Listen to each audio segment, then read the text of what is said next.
ഹേ, ഇതിനെ ഭയങ്കരമായിട്ട് കൺഫ്യൂസ്ഡ് ആക്കി കളഞ്ഞൊരു പസിലാണ്. എനിക്ക് ഇപ്പോഴും ഓർത്തിൽ ഇത് എങ്ങനെ വർക്ക് ചെയ്യുന്നുള്ള കാര്യം ഞാൻ നിങ്ങളൊന്ന് കാണിച്ചു തരാം.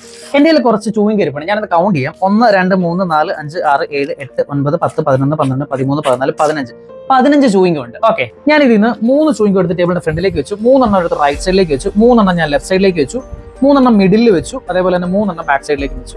ഓക്കെ, നൗ ഞാനത് കൗണ്ട് ചെയ്യാൻ പോവാണ്. 1 2 3 4 5 6 7 8 9 ഇങ്ങനെ കൗണ്ട് ചെയ്താൽ 1 2 3 4 5 6 7 8 9. ഓക്കെ, അടുത്ത സ്റ്റെപ്പാണ് എന്നെ കൺഫ്യൂസ് ആക്കിയത്.